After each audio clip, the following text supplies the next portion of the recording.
Mirë se vini në kanalin ton, mos harroni të bëni subscribe dhe të klikoni si përzieles për të marrë njoftimet më të reja. Faleminderit! Receta që ka çuditur edhe mikët, përzini mjalt me kanellë dhe do trajtoni çdo sëmundje.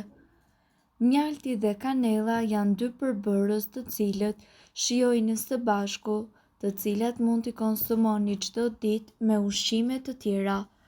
Mendoni pak bukë në mëngjes e kombinuar me mjaltë dhe kanellë së bashku me një filxhan lëng molle. Vetëm mendimi i këtyre gjërave të ngroh shpirtin, po sikur të themi se mjalti dhe kanella nuk janë vetëm të shijshme së bashku, por kombinimi i tyre siguron përfitime të jashtëzakonshme edhe për shëndetin tuaj. Sipas ekspertëve, prej mijëra vitesh, njerëzit kanë përdorur këto dy përbërës për të trajtuar disa probleme shëndetësore.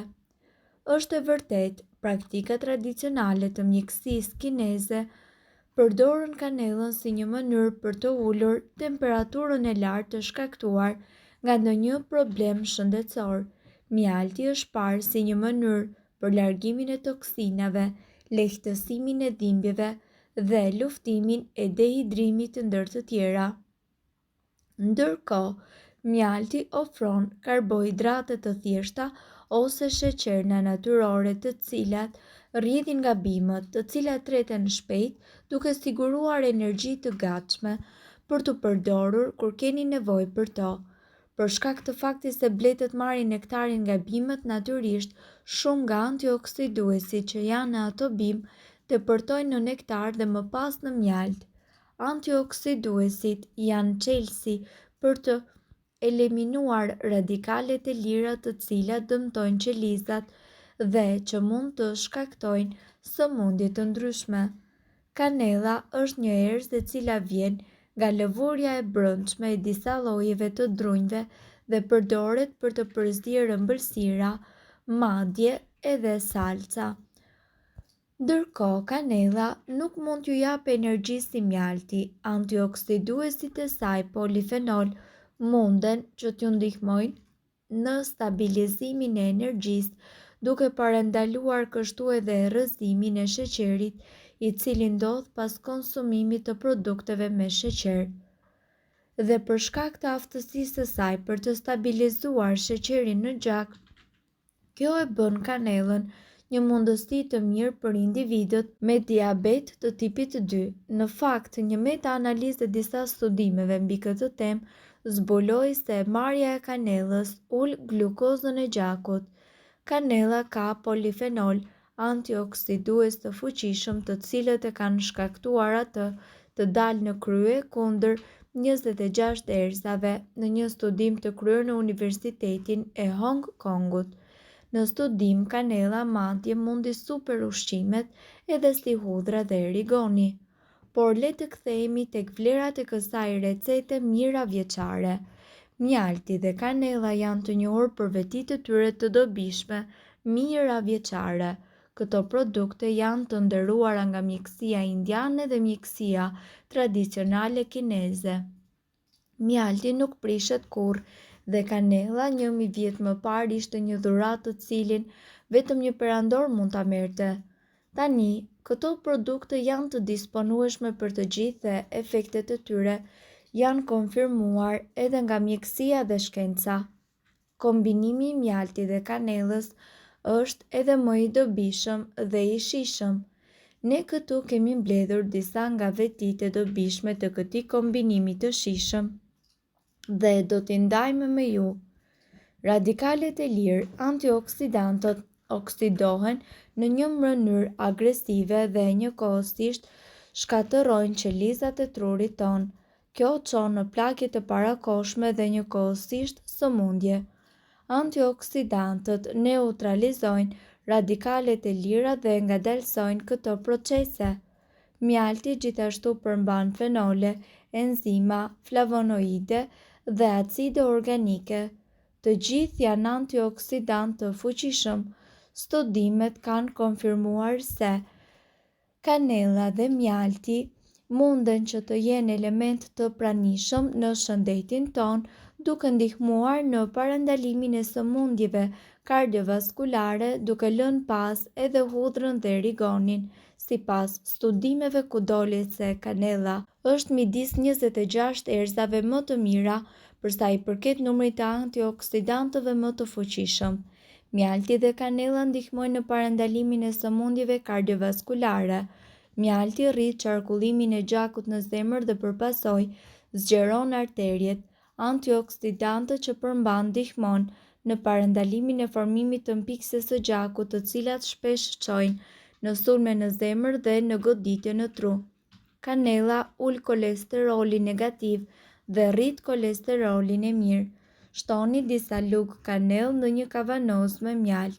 Përësjeni dhe hani çdo mëngjes me një fet bukë ose bukë të thekur dhe biskota. Si mjalti, ashtu edhe kanella kanë aktivitet antibakterial dhe kombinimi i tyre mund të përdoret jo vetëm për të ftohtin e zakonshëm, por edhe për sëmundje të tjera infektive si infeksionet e veshkave dhe njëkohësisht të fshikësës. Mjalti është një antibiotik natyral që nga kohrat e lashta është përdorur për dezinfektimin e plagëve. Ai largon mikrobet përmes proteinave dhe enzimës glukozë, ndërkohë kanella ka veprim antibakterial, antifungal dhe antiinflamator. Kanella përmban një substancë unike, e cila është përgjegjëse jo vetëm për aromën karakteristike, por edhe për vetitë e saj të dobishme. Do të humbisni në peshë më shpejt. Nëse qëllimi juaj është të keni një trup të hollë dhe tashmë jeni duke ushtruar, duke ngrënë siç duhet, atëherë kombinimi i mjaltit dhe i kanellës mund t'ju ndihmojë të humbisni në peshë akoma dhe më shpejt. Është më mirë të zëvendësoni sheqerin me mjalt. Konsumimi i mjaltit në mënyrë të moderuar do të zvogëlojë numrin e kalorive që konsumoni. Përveç kësaj, sheqeri i rafinuar njëkohësisht shkakton një rritje të mprehtë të glukozës në gjak, e cila nga ana tjetër shkakton një rënje edhe të niveleve të sheqerit në gjak. Tranzicionet e glukozës çojnë në paqëndrueshmëri emocionale, si edhe në zhvillimin e pajustifikuar të insulinës. Në të kundërt, mjalti absorbohet ngadalë në qarkullimin e gjakut dhe nuk ka rritje të tepruar të insulinës. Kanella ul nivelin e sheqerit në gjak dhe rrit ndjeshmërinë ndaj insulinës, e cila është përgjegjëse për metabolizimin. Kështu ajo ndihmon në përshpejtimin e metabolizimit të glukozës dhe shndërrohet në energji dhe jo në yndyrë.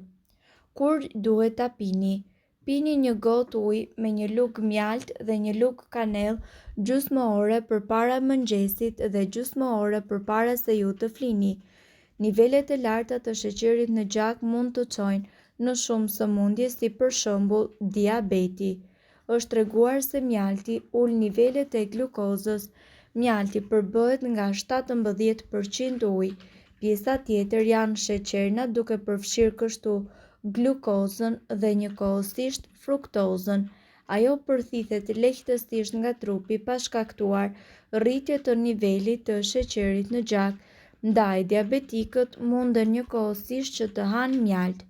Kanella gjithashtu ul edhe nivelin e sheqerit në gjak, pasi këtë e dëshmojnë studimet e kryera tek vullnetarët e shëndetshëm si edhe tek personat me diabet. Sigurisht nuk është një ilaç, por funksionon si një shtesë diete. Mbani në mend se mjalti i tregut shpesh hollohet me sheqer, miell dhe niseshte, prandaj blini mjalt nga shitësit e duhur dhe është mirë që ju të përdorni mjalt të papërpunuar. Mos blini pluhur kanelle, por shkopin kanelle. Kjo e bën më të lehtë dallimin e kanellës së vërtet.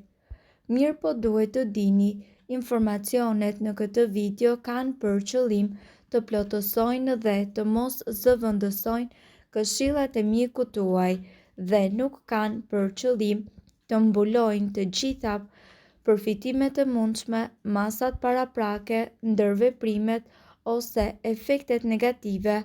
Informacionet në këtë video mund të mos i përshtaten rrethanave tuaja shëndetësore, prandaj para përdorimit, konsultohuni me mjekun tuaj. Nëse ndonjë prej këtyre përbërësve ju shkakton alergji, e mira është që të mos i përdorni këto receta të mjekësisë alternative. Nëse doni të dëgjoni video tona që ne postojmë çdo ditë, kliko subscribe. Ju ftojmë gjithashtu të bëni like në video tona nëse i keni dëgjuar dhe pëlqyer ato. Faleminderit që e pat videon ton. Shpërndajeni këtë video në profilin tuaj në mënyrë që të informohen edhe shokët tuaj. Faleminderit.